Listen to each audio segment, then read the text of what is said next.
So after a trip through Iran's beautiful East Azerbaijan province, it was time to leave the country and embark on a bus trip that I was told in the first place would be slightly impossible. A bus trip starting from Tabriz, ending up all the way in Armenia's capital of Yerevan.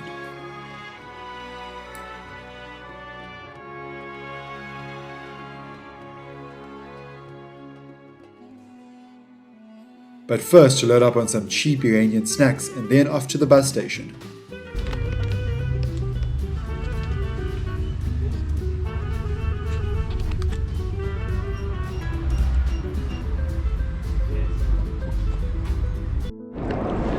Check out the bus terminal here in Tabriz.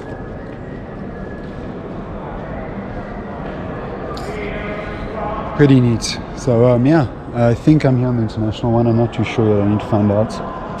But yeah, look at all the places you can go to. That's KAPAN, Baku. I don't think I go to Baku at the moment. I wonder if Azerbaijan's borders open. When I was still trying to go, Azerbaijan started closed borders. Istanbul, Yerevan. Lots of places you can go from here actually. So apparently they just changed the time to 7 p.m. Hope this bus actually leaves. That's what the guy said. I went there and he's like, no, 7. They were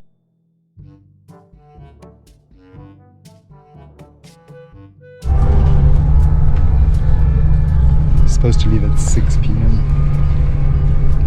That's the time. It's fine. We're on our way to Yerevan. Check out how cool this bus is.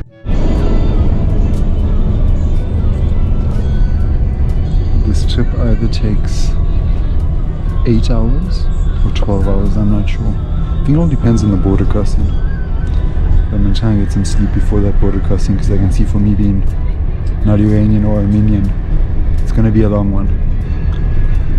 Yeah, so I'll try and get some sleep before then.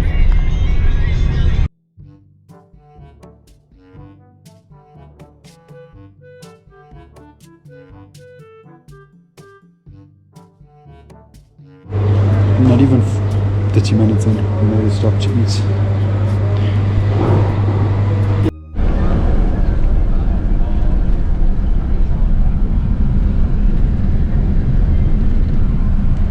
Moving through these mountain passes now. Yeah, it's pretty intense, I won't lie, at night especially. I don't know if this would be more beautiful or more scary in the day. I'm hoping it's the former.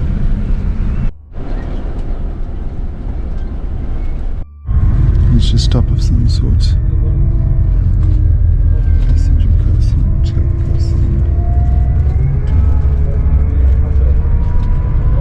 Is this the border? I have no idea. Turns out this was indeed the border, and I've gone to one very important thing that you must remember to do when you leave Iran, and that is exchange your currency back. See, Iran has, again, one of the weakest currencies in the world, and if you don't exchange it in Iran, you're not going to exchange it anywhere else. So I do have a few million Iranian riyals if anyone does want. I believe this is what they do to show the change from Armenia to Iran, the light color changes. So that maybe is the official crossing into Armenia. It's a lot warmer here than it was in Tabriz, so we're just walking across the border. I hope I'm doing the right thing, I have no idea. The other guys in the bus are just going to move, so I'm walking across with them. It's been quite a long walk actually. Yeah, going right across from the Iranian side. So I'm always stamped out of Iran. Now I need to try and get stamped into Armenia. I was then held for the better part of an hour because some policewoman could not believe my passport was real, as she had never seen a South African passport before. I was then asked to empty all of my bags because why else was somebody from South Africa trying to cross the Iran-Armenia border? I get it. But to help me through all this, I did have a little friend for the next 7 hours.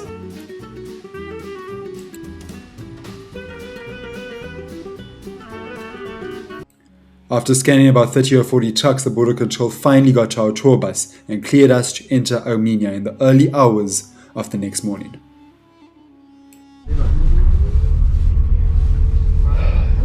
It's 7 p.m. Now we're leaving the border. It would seem I wasn't the only one that was so happy to pass the border, but then again, Iranians don't need an invitation to dance and sing.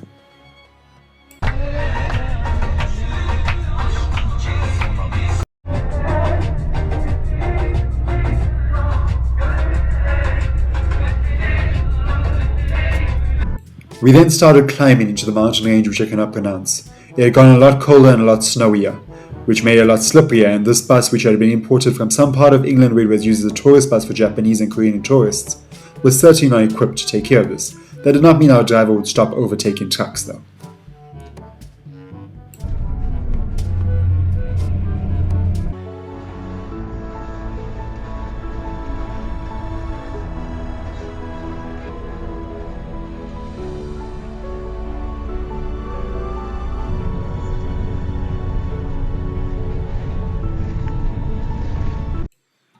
We then started to descend, and for the life of me I don't know how all of these people were sleeping through all of these treacherous turns. But it did mean that we finally got to some green, lush, beautiful fields and saw our first point of civilization, the small Armenian town of KAPAN.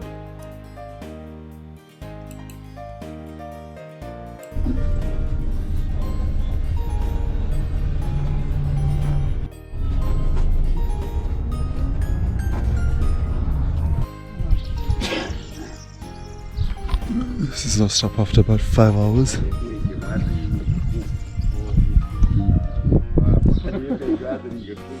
Still another 3 to go, I think, or 4. I wonder.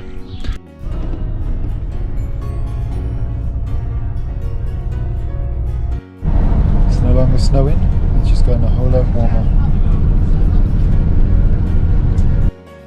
We then got stuck in what they call typical Armenian traffic. Before, we knew we were coming to the edge of the town of Yerevan because we saw Mount Ararat.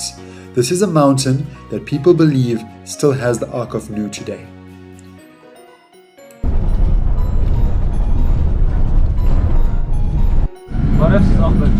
We've arrived. Yerevan is known as the Pink City due to the tough type of stones used to build the city, which are pinkish in color. And it also has the mighty Hrazdan River which runs through it and makes some beautiful gallery forests at its center. The city itself is more than 2,800 years old, making it older than Rome. That was a hell of a bus ride. A literal hell of a bus ride. Yeah, so got in, checked in, got a shower because 20 hours on the road is insane. So just going to go now around. We're going to go look at some of Yerevan.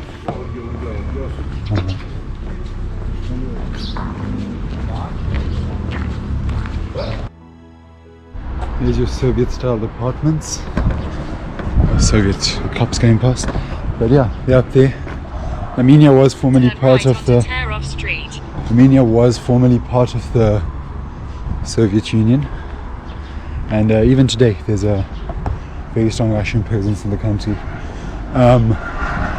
Russian people, contrary to what I read on online, Russian people are very welcomed in Armenia, and it's a good thing to see.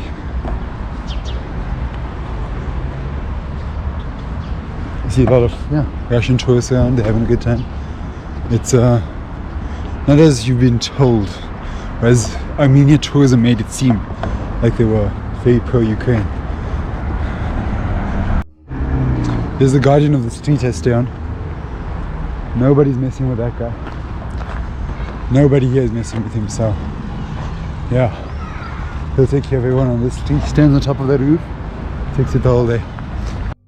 This is called Victory Bridge. I have to go up and walk across it to get to the Blue Mosque. And that's Yandex. That's the local app here. A local delivery app, call-in app, taxi call-in, e-hailing app. And this is Armenia right there. So this is the olden part of the city. It's pretty obvious why I'd say it's the olden part of the city. It's got all these beautiful buildings and whatever. Yeah. So I'm trying to work out how to cross this road. I know it's peak hour traffic, but like, there's not one crossing in sight. There's cops around, so I'm not going to just jaywalk it. So this is how you cross roads in Armenia actually. They have these dark little tunnels you just go under all the time. This one's at least got lights in it. Well, here's the ones in Georgia where I can sell me some SIM cards at the bottom. I don't see that here. No, it's just plain holes. This would never work in my country, South Africa. It would just become a hotspot for drugs, murders and rapes. Would this work in your country?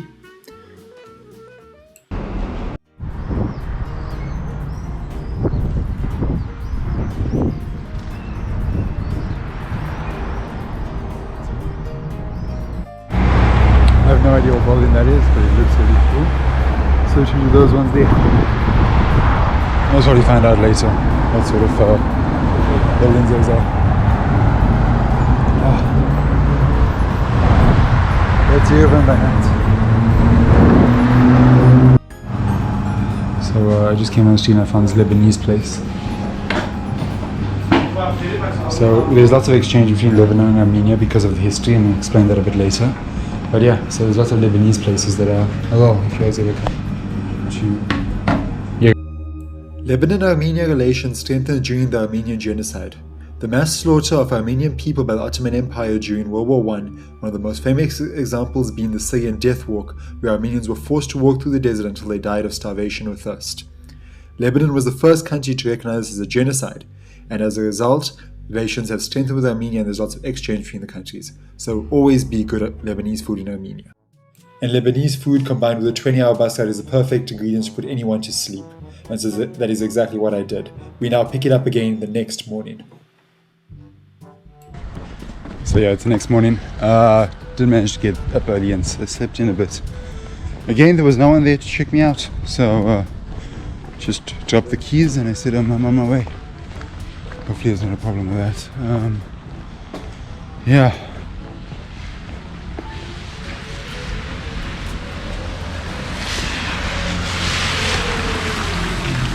It was a rainy, wet day in Yerevan, so I decided to make my way over to Tblisi where I would catch my flight out. I was told the best way to do this was to take a minibus. These minibuses operate every hour from Yerevan to Tblisi and cost about $20. While the driving can be suspect at times, it's actually quite a convenient way to make it over. This particular ride was pretty good because most of it was filled with snow-capped landscapes, which made it rather beautiful.